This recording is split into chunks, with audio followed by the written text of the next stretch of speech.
संगे गिरा मुकम्मल नॉवल हुमा कुरैशी। पापा मैं इनसे निकाह नहीं करूंगी। मैं आपकी डॉल हूँ, आपके पास रहूंगी। वो रोते हुए बाप से इल्तिजा कर रही थी। वो लब दबाए खामोश खड़ा था। वो 17 साल की बच्ची थी और वो एक 26 साल का भरपूर मर्द। बेटा तुम्हारे बाप की जिंदगी का कोई पता नहीं है। मैं तुम्हें महफूज हाथों में सौंप रहा हूँ। मेरी बात मान लो मेरी गुड़िया। वो इल्तिजाया गोया हुए जब भी वो मुंह लटकाए निकाह के लिए राजी हो गई। निकाह अस्पताल में ही हुआ था और वो इसे अपने साथ रुखसत करा के घर ले आया था। पाप के गुजरने के बाद वो अजीब ट्रॉमा में चली गई थी, मगर सबीतीन के पांव तले जमीन तब निकली थी जब डॉक्टर ने वो कयामत ख़ेज़ अल्फाज अदा किए थे। मुबारक हो आपकी मिसेज एक्सेप्ट कर रही हैं। अस्पताल का कमरा रात की मध्यम रोशनी में डूबा हुआ था। खिड़की के पर्दे हल्की हवा में सरसरा रहे थे और बाहर की सर्दी की खुनकी अंदर के माहौल में भी महसूस हो रही थी। दीवारों पर सफेद पेंट का हल्का सा फीका रंग रोशनी में और भी मध्यम लग रहा था।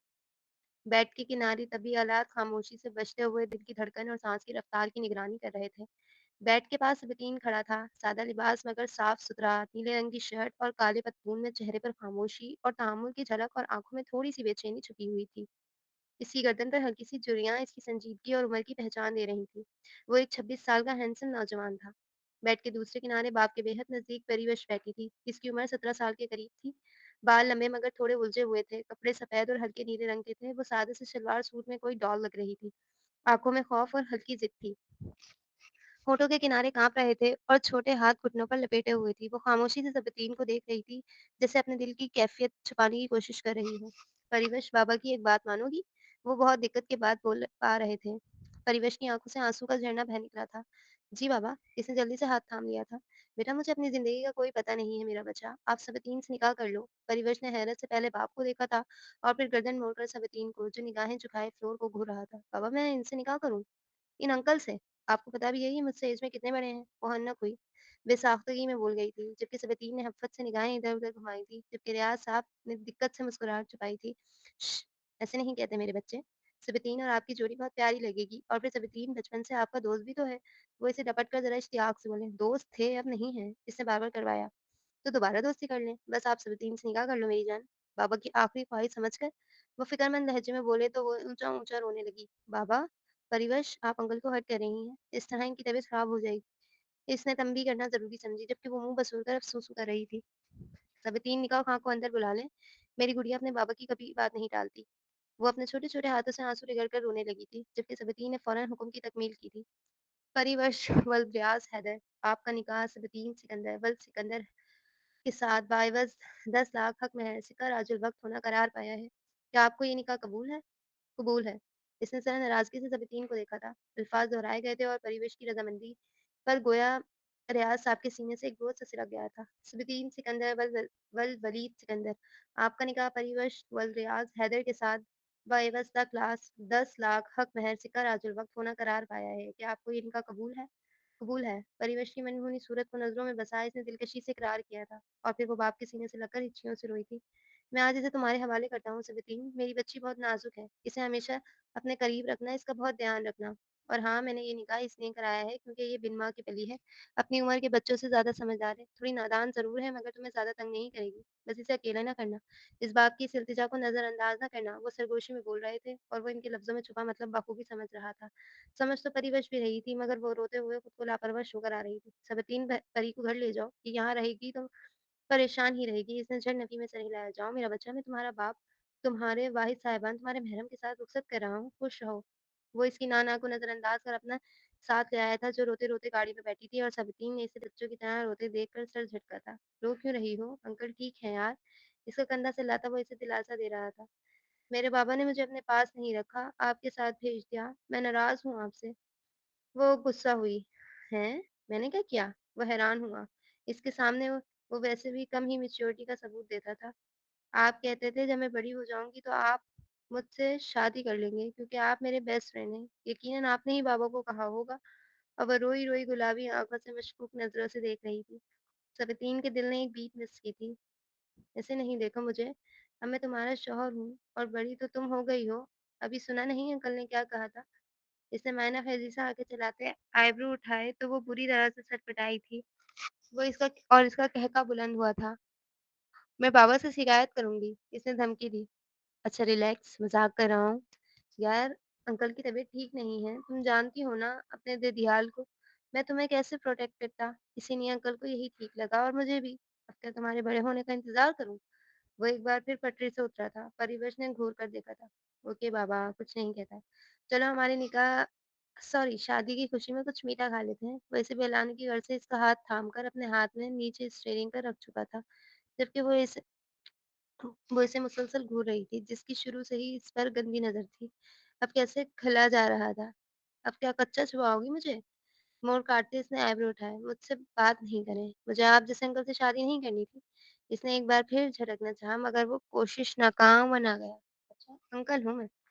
लड़कियाँ मरती हैं मेरे लुक्स पर। इतना हैंडसम शौहर बैठे-बिठाए मिल गया है, कदर करो।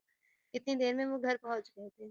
जो आपके लुक्स पर मरती हैं, मैं इन्हें एडवाइस करूँगी वो मर ही जाएँ। वो पाँव पटक कर धड़ाम से गाड़ी का दरवाज़ा बंद करके बाहर निकली थी। जबकि सबीतीन भी फ़ौरन इसके पीछे गया था और रास्ते से ही पकड़कर गोद में उठा लिया था। ये क्या बदतमीज़ी है? इस अचानक इब्तिदा पर वो बुरी तरह से पिटाई थी। बदतमीज़ी नहीं, रस्म है हमारे ख़ानदान की। जब बीवी पहली बार शौहर के घर में कदम रखती है, तो वो खुद उसे उठाकर रूम तक ले जाता है। इसे शरारती निगाहों से देखता हुआ मेंशन के अंदरूनी हिस्से की जानिब कदम उठा रहा था। मैं पहली बार नहीं आई। इसने इसकी गर्दन के गिर्द हिसार डालकर दाँत खिचखिचाए। बीवी बनकर तो पहली बार ही है ना? इसने जताया, जबकि वह इस बार खामोश रही। तब तक वो इसे रूम में लाता, बेड पर बिठाता, साथ खुद लेटकर इसे अपने ऊपर गिरा चुका था। वो एक बार फिर सटपटाई थी। "सबितीन छोड़े मुझे, वरना मैं नाराज़ हो जाऊँगी और बाबा से शिकायत लगाऊँगी कि आप मुझे तंग कर रहे थे।" इसने पूरी-पूरी समझदारी का सबूत दिया था, जबकि वो इसके गिर्द हिसार डालकर सीने से लगा गया था। "तुम जानती हो मैंने इस दिन का कितना इंतज़ार किया था। अंकल की वज़ह से थोड़ा परेशान हूँ, मगर मैं बहुत खुश हूँ। तुम मेरी मोहब्बत हो यार, थोड़ी मुझसे छोटी ज़रूर हो, मगर वो तो मोहब्बत प्लस बीवी ना।" भरपूर इस्तेहाक से इसके माथे पर बोसा देता इसे शर्माने पर मजबूर कर गया था, जो यूँ ही सीने पर सर रख गई थी। ये भी हकीकत थी कि इसका बेस्ट फ्रेंड सिर्फ़ वही था। अंकल ठीक हो जाएँगे, कुछ पल यूँ ही खामोशी की नज़र हुए थे। अगर इन्हें कुछ हो गया तो? वो खौफ़ से बोल रही थी। कुछ नहीं होगा। अच्छा तुम फ्रेश हो जाओ, जब तक मैं डिनर का बोल देता हूँ, फिर तुम रेस्ट कर लेना। मैं अंकल के पास अस्पताल चला जाऊँगा। अब वो उठ बैठा था। मैं भी चलूँगी। वो बज़िद हुई। तुम घर रहो, 1-2 रोज़ में अंकल ठीक होकर आ जाएँगे। इसकी हद से ज़्यादा ज़ुद को भी नज़रअंदाज कर वो डिनर करवा के अस्पताल आ गया था। आधी रात का वक़्त था जब रियाज़ साहब ये दुनिया छोड़ गए थे और सबीतीन ने एक बार फिर खुद को यतीम समझ लिया था। वो एक बार फिर इस क्रब से गुज़र रहा था। परिवेश को सँभालने का मरहला अलग था, मगर वो जैसे 26 मगर वो जैसे सँभल ही गई थी, मगर वो घंटों खामोश रहती थी। सबीतीन काम की मसरूफ़ियत के बाइस ज़्यादा वक़्त नहीं दे पाता था। अस्सलाम वालेकुम, क्या हाल है? इसने ऑफ़िस से आते साथ ही कमरे में दाखिल होते, सोफ़े पर बैठी परिवेश के माथे पर लब रखे थे। ये इसका रोज़ का मामूल था। वालेकुम अस्सलाम, जल्दी आ गए। वो किसी ख़याल से चौंकी थी। रियाज़ साहब को गुज़रे 2 माह होने को आए थे और इन दोनों की ज़िंदगी में अब तक कोई तब्दीली नहीं आई थी, ना ही कोई बाहर आ सकी थी। हाँ यार, दरअसल मेरी एक दोस्त आ रही है। कुछ दिन यहीं स्टे है इसका। वो साथ ही सोफ़े पर गिरने के अंदाज़ में बैठा। इसके गिर्द हिसार डालकर नज़दीक कर चुका था। अब वो आहिस्ता-आहिस्ता इसकी गुर्बत की आदी होती जा रही थी, मगर सतीन ने इस अरसे में खुद पर ज़ब्ती कड़े पहरे बिठा रखे थे। वो इसकी मासूमियत और इस उम्र की लापरवाही को ख़त्म नहीं करना चाहता था। आज सारा दिन क्या किया? इसके बालों में उँगलियाँ चलाता वो आँखें मूंदे बैठे था। कुछ नहीं, बोर हो रही थी। मैं एक बात पूछूँ? सबीतीन को वो थोड़ी डिस्टर्ब लगी थी। पूछो। इजाज़त क्यों ले रही हो? इस बार इसने गर्दन उठाकर इसकी तरफ देखा था। क्या बाबा मेरी वज़ह से दुनिया से गए हैं? इसने इस कदर अचानक और गैर मुतवक्का बात की थी कि वो हैरानी से उठ बैठा था। इसकी आँखों में आँसू आ गए थे। ये किसने कहा तुमसे? उसके गालों पर फिसलते आँसू अंगूठे से पहुँचता वो इस्तफ़ारिया गोया हुआ। ये चाचू की कॉल आई थी। आज वो कह रहे थे कि पापा मेरी वज़ह से दुनिया से गए हैं, क्योंकि मैं इन्हें हर वक़्त परेशान करती थी, इनकी कोई बात नहीं मानती थी और पढ़ाई भी ढंग से नहीं की। मुझे कुछ नहीं आता, उठने-बैठने की तमीज़ भी नहीं है, बस अपने से बड़ी उम्र के होनहार लड़का फँसा लिया अपनी अदाएँ दिखाकर। वो रोते हुए सब बोलती जा रही थी और सबतीन का चेहरा ज़ब से सुर्ख़ पड़ता जा रहा था। भले वो अपनी उम्र से ज़्यादा समझदार थी, मगर थी तो कम उम्र बच्ची ही ना। इसे समझ ना आई कि इसे किस तरह समझाए और तसल्ली दे। जो अब हिचकियों से रोने लगी थी। यकीनन इसने इनकी फ़ज़ूल बातें दिल से लगा ली थी। "परिवेश, यहाँ देखो मेरी तरफ। वो सिर्फ़ तुम्हें हर्ट करना चाहते हैं और तुम हो रही हो। तुम हर्ट होगी तो अंकल हर्ट होंगे। क्या तुम ऐसा चाहती हो कि अंकल तुम्हारी वज़ह से तकलीफ़ में रहें?" इसने फ़ौरन नफ़ी में सर हिलाया था। "तो इनकी बातों पर ज़्यादा ध्यान नहीं दो और पढ़ाई से याद आया तुम्हारा रिज़ल्ट कब कब का आया हुआ है? अब कॉलेज का क्या इरादा है?" इसने मौज़ू तब्दील किया, "मुझे नहीं पढ़ना, वैसे भी अब मेरी शादी हो गई है।" इस बार वो सर झटक कर मज़े से बोली थी, क्योंकि बाप को तकलीफ़ तो वो किसी सूरत नहीं पहुँचा सकती थी। "तो ये किस किताब में लिखा है कि शादी के बाद तुम नहीं पढ़ सकती हो?" इसने आईब्रो उठाए। "मैं नहीं पढ़ूँगी," इसने मुँह बनाया। "तो फिर क्या करोगी?" अब इसे इसके चेहरे के बदलते तासुरात देख दिलचस्पी हुई थी। हम घूमने चलते हैं ज़बीतीन, जैसे सब कपल्स शादी के बाद घूमने जाते हैं वैसे ही। वो एक्साइटेड हुई। वो हनीमून होता है, वो ज़रा मायना ख़ैज़ी से बोला था। हाँ, तो हम भी हनीमून पर चलते हैं। वो कौन-सा पीछे थी, जबकि वो मुस्कुराकर इसे खुद में बीझ गया था, जो मुसलसल कुछ न कुछ बोल रही थी। समझ जाओ लड़की, क्यों मेरे हाथों ज़ाया होने का शौक चढ़ गया है तुम्हें? इसे अपनी गोद में शिफ्ट करता वो ज़रा तंबी बोला, जो फ़िलहाल इसके सर से गुज़र गया था। आप मुझे मारेंगे? इसने आगे फैलाई। हद हो गई बेवकूफ़ी की। इसने ताज्जुबी निगाहों से इसे देखा। भैया आपने बोला मेरे हाथों ज़ाया हो जाओगी, सुधर जाओ। इसकी तरह भारी आवाज़ बनाकर बोलती वैसे क्यूट लगी थी। करता हूँ तुम्हारा इंतज़ाम। कल मेरे साथ कॉलेज चलना, किसी अच्छी सी कॉलेज में एडमिशन लो और अपनी डिग्री कंप्लीट करो पहले, फिर जाएँगे घूमने। इसने आँखें फैलाई। और अगर जब तक हमारे बच्चे हो गए तो मैं कैसे पढ़ूँगी? इस बार सबीतीन को हैरत का झटका लगा था। अपनी बीवी को बच्ची समझ रहा था, मगर वो पूरी थी। तुम्हारा दिमाग ज़्यादा ही नहीं चल रहा? अभी ऐसा कुछ नहीं हो रहा, तुमने मज़ाक समझ लिया है सब कुछ। और ये जो तुम हर वक़्त फ़ज़ूल से नॉवल पढ़ती रहती हो, अभी देखता हूँ तुम्हारी कलेक्शन। हद हो गई, जो मैंने सोचा नहीं वो तुमने बोल दिया। वो अभी तक गहरे सदमे में था। हाँ, तो इसमें नया क्या है? सब कपल्स के होते हैं, हमारे भी होंगे ना। अब वो शरारत के मूड में आ चुकी थी। वो अच्छे से जानती थी कि सबीतीन इसे बच्ची समझकर दूर-दूर रहता था, जबकि वो भी बताना चाहती थी कि वो बच्ची नहीं है। तुम यहाँ बैठो, मैं ज़रा शावर ले लूँ, मुझे तुम्हारी नीयत कुछ ठीक नहीं लग रही। वो बड़बड़ाहट में इसे गोद से उतार कर सोफ़े पर बिठाता झट वॉशरूम में घुस गया, जबकि अपने पीछे से परिवेश का कहता सुनाई दिया था। वो इसे सिर्फ़ कंफर्टेबल करने के लिए अपने करीब करता था, ताकि वो इनके दरमियान हायल रिश्ते को फ़रामोश ना कर सके। मगर वो 18 से पहले ऐसा सोच भी नहीं सकता था, और वो तो जैसे दिमाग में सब तय किए बैठी थी। वो शावर लेकर बाहर आया तो परिवा जिसका मोबाइल लिए ना जाने क्या स्क्रॉल कर रही थी, जबकि वो सर झटककर ड्रेसिंग रूम की जाने पड़ा था। इतने में मुलाज़िमा ने खबर दी थी कि वो इनकी इनकी दोस्त आ गई है। परी चलो मेरे साथ, हुलिया दुरुस्त करो अपना और अच्छे से मिलना, ओके? वो इसका दुपट्टा उठाकर इसके गले में पहनाता, बाल भी खुद भी ठीक करके अपने हिसार में लिए नीचे बढ़ा था। Oh my God! Long time handsome, क्या हाल है? वो जीन्स शर्ट में मलबूस स्टाइलिश सी लड़की बेबाकी से सब टीम के गले लगी थी। परिवश के माथे पर बल अब उतार हुए थे। वो इसे इग्नोर कर गई थी। यार समिति ने ज़रा हफ़्त से इसे पीछे किया था। परिवर से मिलो। परी अनमोल है, मेरी यूनिवर्सिटी फेलो, मेरी जूनियर रही हैं। वो इसे कंधे से पकड़कर करीब लाता तारुफ़ करा रहा था, जबकि इसका तो मुँह ही बन गया था। ये, मैं सबितीन की वाइफ़ हूँ। इससे पहले कि वो कुछ बोलता, वो जदाते लहज़े में बोली। वो जो मनकूहा बोलने वाला था, परिवेश को बोलता देख खुद ही खामोश हो गया। हैं? सीरियसली सबितीन? तुमने एक बच्ची से शादी कर रखी है? ये तो तुमसे शायद 8-10 साल छोटी है। वो हैरत ज़दा थी। 9 साल। मैं सबीतीन से 9 साल छोटी हूँ और ये कोई इतना फ़र्क नहीं होता, है ना सबीतीन? इसने सवालिया निगाहों से इसे देखा, जो इसके लहज़े में जेलसी महसूस कर महफ़ूज़ हो रहा था। फौरी इसकी बात से इत्तेफ़ाक कर गया। छोड़ो आओ मैं तुम्हें रूम दिखाता हूँ। वो माहौल का तनाव कम करने की गर्ज से बोला था। मैं दिखा देती हूँ ना सबीतीन। वो फ़ौरन बीच में कूदी तो वो सर हिला गया, जबकि वो अच्छे से जानता था कि कहाँ से कुछ मालूम नहीं था, मगर फ़िलहाल वो खामोश था। तुम फ्रेश हो जाओ फिर बात करते हैं। वो मोबाइल पर आती कॉल सुनने की गर्ज से साइड पर चला गया था। वो इस वक़्त डाइनिंग टेबल पर साथ ही बैठे थे, जबकि परिवेश अपनी आदत से मजबूर ज़रा बेढंगे स्टाइल में गा रही थी। सबीतीन बहुत बार इसे सही कर चुका था, मगर ये इसका कम्फर्ट ज़ोन था। उफ़ स्वीट गर्ल, खाना तो अच्छे से खाओ। तुम तो बिल्कुल बच्चों की तरह खा रही हो, आधा मुँह में, आधा प्लेट में। सबीतीन यार इतनी छोटी-सी बेबी को थोड़े मैनर्स तो सिखाओ। वो मसनूई हँसी हँसकर बोली थी, तो सबीतीन की निगाह परिवेश पर पड़ी, जो वाक़ई बहुत बेढंगे अंदाज़ से गा रही थी। माँ ना होने और बाप का घरों से बाहर होने की वजह से वो नैनीज़ के हाथों में पली-बड़ी थी। इसकी कुछ आदतें वाक़ई बहुत ख़राब थी। परी, अच्छे से खाओ, कितनी बार समझाया है? दोनों हाथ टिश्यू से साफ़ करो और स्पून लो। इसने तंबी निगाहों से घूरा था। अनमोल का उठना-बैठना सब दोस्तों के साथ था। वो नहीं चाहता था कि कोई भी इसको कमतर फ़ील करवाए। खा तो रही हूँ सबीतीन, वो मुनमुनाई। इसका यूँ इस चुड़ैल के सामने डाँटना अच्छा नहीं लगा था। खा नहीं, गिरा रही हूँ। वो हँसी, तो सबीतीन ने ज़रा शिकवा निगाहों से परी को देखा। अच्छा मैं साफ़ कर देती हूँ। इसने झट साफ़ किया था, मगर अब इसकी भूख ज़रूर मर गई थी। परी खाना? इसकी प्लेट में अभी भी बचे हुए चावल। मैंने खा लिया, वो नाराज़गी से बोली, जबकि वो गहरी साँस भरकर रह गया। साथ ही इसकी प्लेट का बचा हुआ खाना खुद खाने लगा। अनमोल को ये सब बर्दाश्त ना हुआ तो वो आई एम फुल कहती मैं इसे छोड़ गई, जबकि वो जो किचन में खड़ी सब देख रही थी, झट बाहर आई और सब टीम के साथ वाली चेयर पर बैठ गई थी।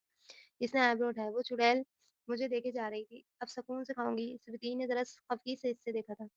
साथ ही इसे हाथ के इशारे से मना करता खुद ही इसके मुँह में निवाले डाल रहा था, जो तेज़ी से चबाती कुछ कह रही थी, और वो तवज्जो से सुन रहा था। अनमोल ये मंज़र देख अंदर तक जलकर राख हो गई थी। यार छोटे बच्चों की तरह ज़िद नहीं किया करो। मैं अनमोल के साथ एक बिज़नेस मीटिंग के लिए जा रहा हूँ परी। वो इसकी एक ही बात सुनकर ज़िद हुआ था। आप मेरी बात नहीं समझ रहे हैं। इनकी इनकी आप पर गंदी नज़र है। इस बार सबती ने ठहर कर ज़रा खफ़ी से देखा। तुम सुधरोगी नहीं? वो मुँह बना गई। अच्छा जाएँ, मैं भी आपसे नाराज़ हूँ। वो मुँह बना गई, जबकि वो लेट हो रहा था। इसी ने इसका हाथ पकड़कर नीचे ले आया, ताकि वो नाश्ता कर सके। यार बैठ जाओ परिवश, इसने ज़बरदस्ती बिठाया था, जबकि अनमोल ने दिलचस्पी से इसके नखरे देखे थे। सबतीन मान लिया कि तुम्हारी बेगम अभी छोटी है और तुमसे उम्र में कोई 9 साल छोटी भी है। मगर ये हर वक़्त बच्चों जैसी ज़िद क्यों करती है? अब देखो इसे चेयर पर बैठना भी नहीं आता। मेज़ पर लेट ही गई है पूरा। अनमोल को बोलना सबीतीन को फ़ील हुआ था, जबकि वो ढीठ बनी वैसे ही बैठी रही। "अरे! सीधी होकर बैठो और कितनी बार कहा है कि थोड़े मैनर्स सीख लो। क्या मुझे हर बार बतानी होगी?"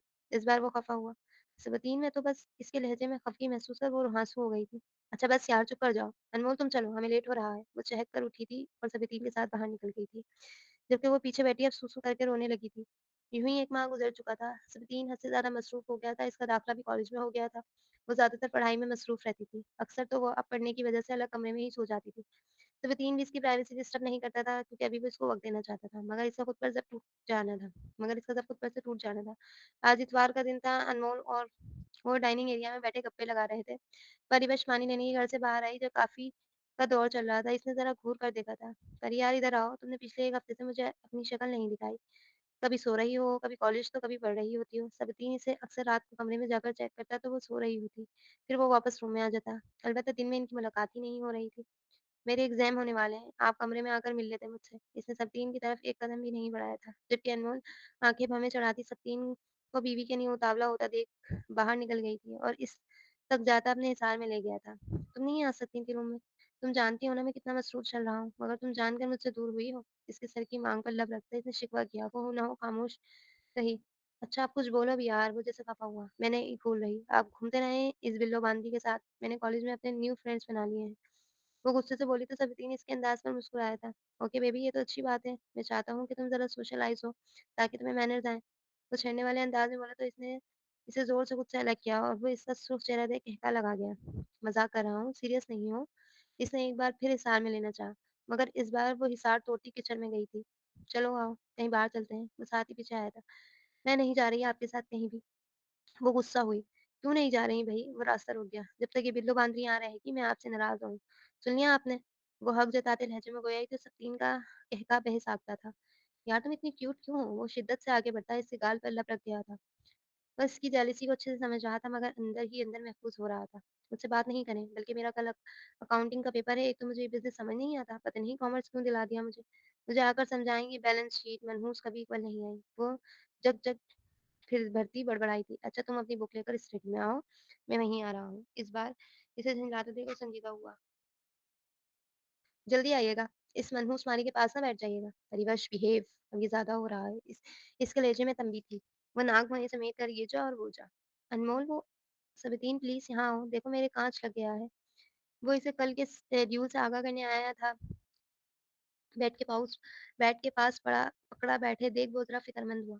ओह गॉड! ये ग्लास कैसे लग गया यार तुम्हें? वो नीचे पास ही बैठ गया था। "मुझे नहीं पता, प्लीज़ निकालो इसे, मुझे बहुत पेन हो रहा है।" वो रोते हुए बोली थी, तो वो भी गड़बड़ाया। "वेट हम डॉक्टर के पास चलते हैं, ये काँच तो काफ़ी अंदर चला गया है, कहीं अंदर तो कोई पीस ना हो।" इसने हाथ लगाकर चेक किया तो वो तकलीफ में दिला उठी। "मैं नहीं चल सकती सबीतीन, मेरी जान निकल रही है।" वो बुरे तरीके से रोने लगी थी। कल गिलास टूटा ज़रूर था मगर मुलाज़िम ने ना जाने कैसे साफ़ किया था। ओके रिलैक्स, मुझे यहाँ से होल्ड करो, मैं लेकर जाता हूँ। इसे बाजू से पकड़ने का कहते हुए इसे थाम गया था, जबकि वो पाँव पर ज़ोर डाले बगैर लड़खड़ाई थी और सबीतीन ने इसे दर्द से कराहते देख गोद में उठाकर बाहर की तरफ कदम बढ़ा उठाए थे।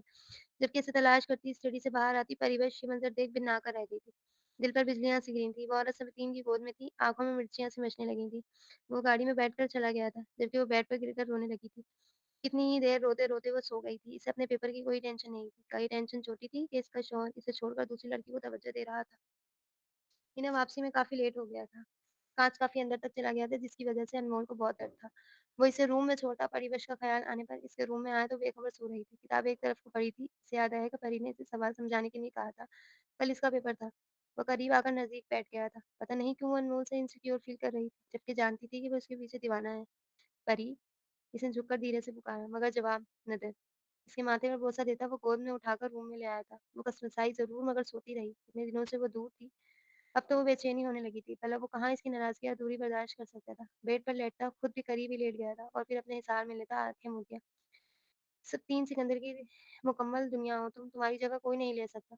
वो धीरे से इसके कान में सरगोशी करता नींद की वादी में उतर गया था। परी जो जाग चुकी थी, इसके हिसार में ही करीब होती खुद भी सोने लगी थी। सारे वसवसे और वहम इसके हिसार में आते ही दम तोड़ गए थे। वो सुबह जल्दी से उठी, पेपर की वजह से कॉलेज के लिए निकल गई थी, जबकि सबीतीन अनमोल को घर में रहने की ताकीद करता ऑफिस के लिए निकला था। इसका इरादा परी को कॉलेज से पिक करने का था। वो पेपर देकर फ्री हुई तो अपनी दोस्तों के साथ ग्राउंड में आकर बैठ गई थी। जब भी इसका क्लास चला और मान आया था, "हरीवंश तुमने मेरे प्रपोज़ल का जवाब नहीं दिया।" मैं अपने पेरेंट्स को तुम्हारे घर भेजना चाहता हूँ। सबीतीन इसे लेने आया था और इसे देखकर हम कद उसकी तरफ कदम बढ़ाता नज़दीक आ रहा था कि जब ये एक लड़के के अल्फाज़ कानों में पड़ते इसे अंगारों पर लौट गए थे। "परिवश!" वो सबीतीन की आवाज़ पर बुरी तरह से उछली थी। "जी, जी।" वो इसे यूँ सामने देख बौखलाई। वो गुस्से में लग रहा था। "कब से कॉल कर रहा हूँ, मेरी कॉल क्यों नहीं उठा रही हो?" कनपटी की रगें तक तन गई थी।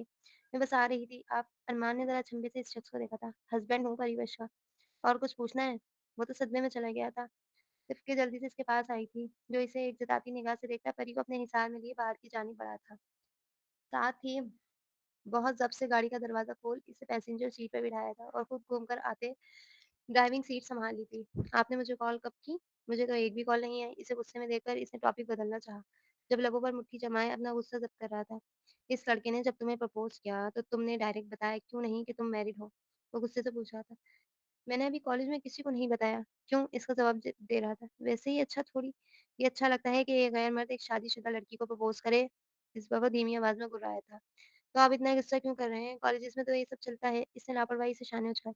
"किस कॉलेज में ये सब चलता है? हमारे कॉलेज में तो ऐसा कुछ नहीं था।" इसने दाँत पीसे, वो रश ड्राइविंग कर रहा था। हाँ, जब भी वो बिल्लो बाँध इतने दिन से आपके घर में रह रही है और आप इसे गोद में उठाकर घूम रहे हैं।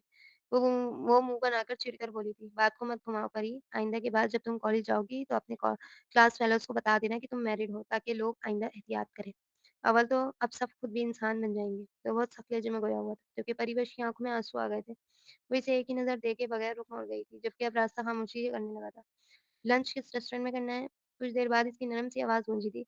वो खामोश रही, हलक में आँसुओं का गोला सा अटक गया था। "परी, मुझे घर जाना है।" इस बार वो रिंधी हुई आवाज़ में ज़िद्दी लहजे में गोया हुई थी।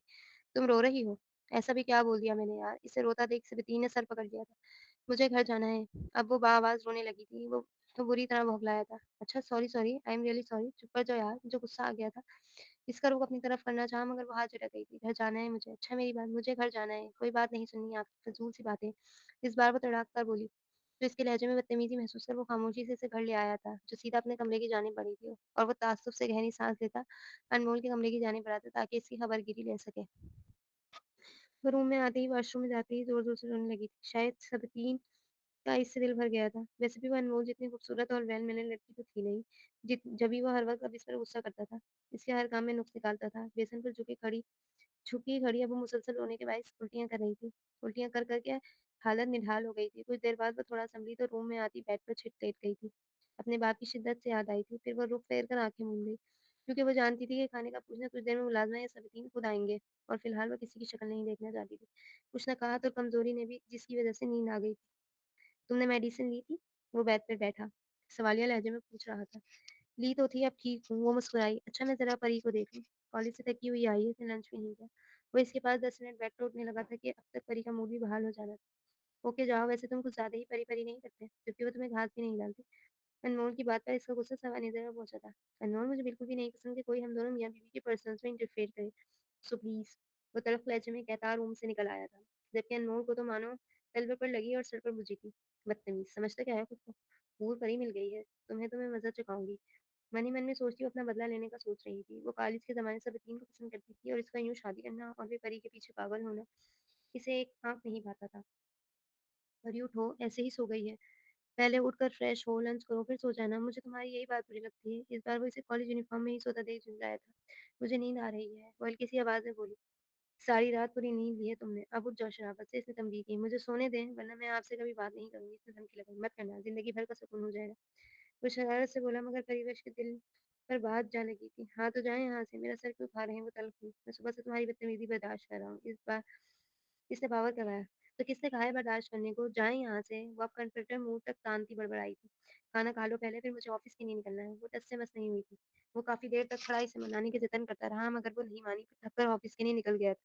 जबकि वो दोपहर की सोई शाम 6 बजे के करीब उठी थी। सबीतीन वापस आकर किसी काम से निकल गया था। वो रियाज़ साहब का बिज़नेस भी देखता तो हद से ज़्यादा महफ़ूज़ रहने लगा था। इसका सर बार-बार घूम रहा था। अनमोल इसे काफ़ी देर से बेचैन देख रही थी। "परिवेश, मैंने डॉक्टर को बुलाया है, वो अभी आकर तुम्हारा चेकअप कर लेगी।" वो चौंकी। "किससे पूछकर बुलाया है?" वो गुस्सा हुई। "सबीतीन ने कहा था तुम्हारा ध्यान रखो, ज़्यादा तबीयत ख़राब हो तो डॉक्टर को कॉल कर लो।" परिवेश ने सर झटका। इतनी देर में डॉक्टर भी आ गई थी और वो अपने रूम में आ गई थी। पीछे-पीछे सबीतीन भी आ गया था। फिर डॉक्टर को अंदर देख वो फ़िलहाल बाहर ठहर गया था। 3 लेडीज़ की मौजूदगी में से यूँ अंदर जाना मुनासिब नहीं लगा था। "कांग्रेचुलेशंस मिस्टर सबीतीन, you are going to be a father." सबीतीन की मानो किसी ने पाँव तले ज़मीन खींच ली थी। वो हवन्नक हुआ, डॉक्टर का मुँह देख रहा था, जब ये अनमोल भी साथ ही बाहर आई थी।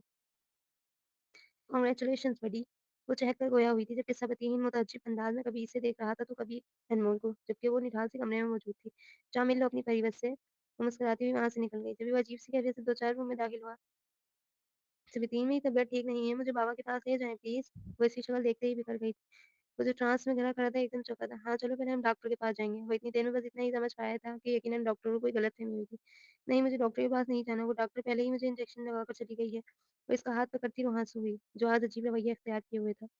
"नहीं परी, हम पहले डॉक्टर के पास जाएँगे मेरी जान, तुम्हारी तबीयत वाक़ई ठीक नहीं।" वो इसे बहलाकर फ़ौरी करीबी अस्पताल पहुँचा था। "कांग्रेट्स, आपकी वाइफ़ प्रेग्नेंट है, रिपोर्ट्स कल तक मिल जाएँगी?"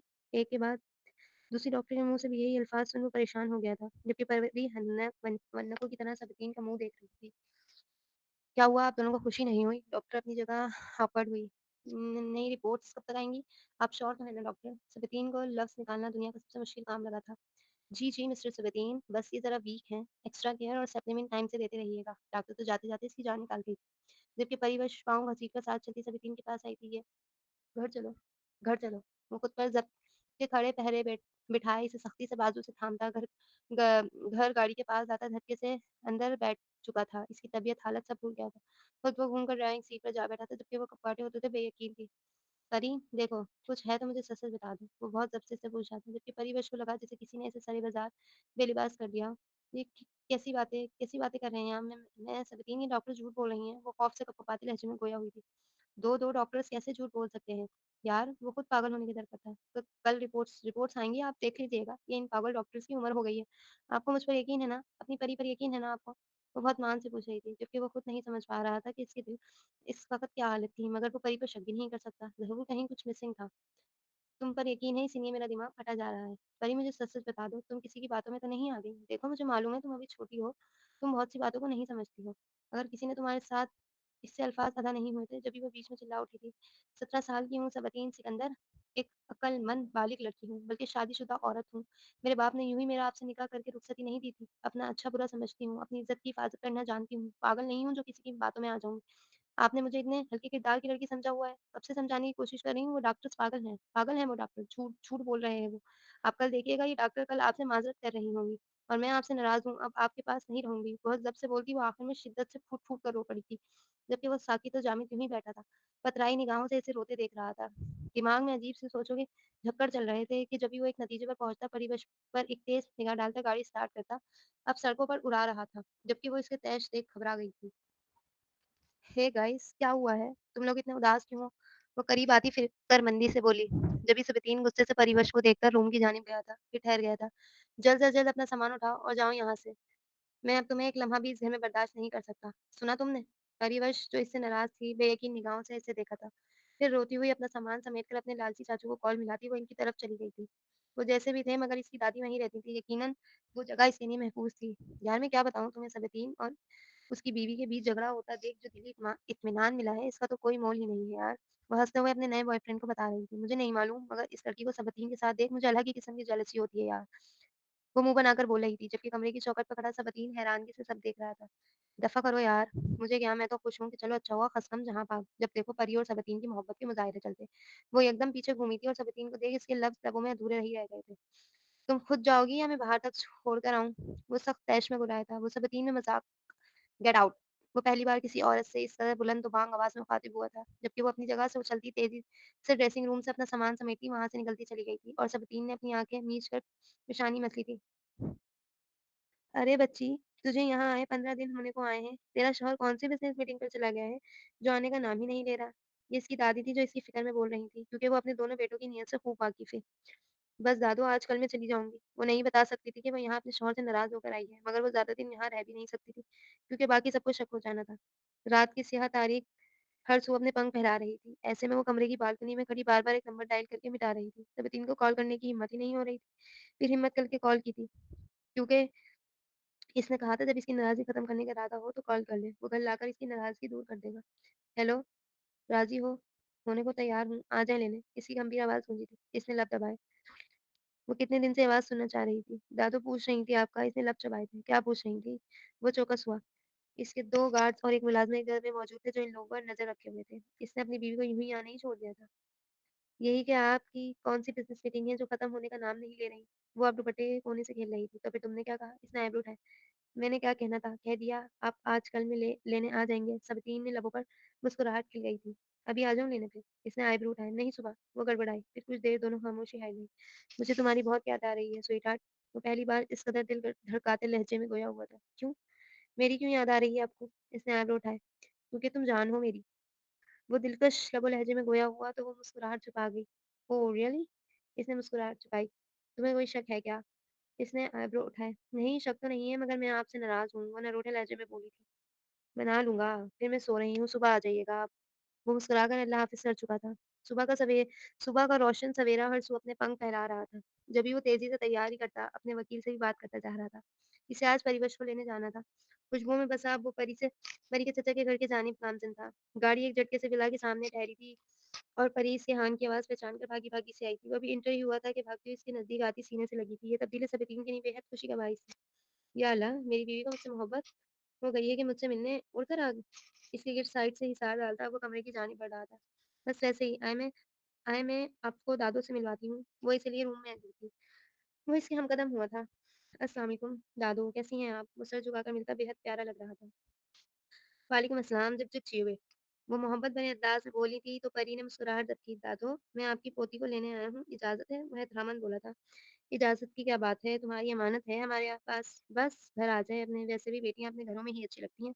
वो बुर्दबारी से गोया हुईं तो परी ने मुँह बनाया जबकि सबकीन ने मुस्कुराहट रोकी थी। खैर से जाओ, जाओ परी अपना सामान और चादर लेकर आओ। वो सर हिलाकर वहाँ से निकल आई थी।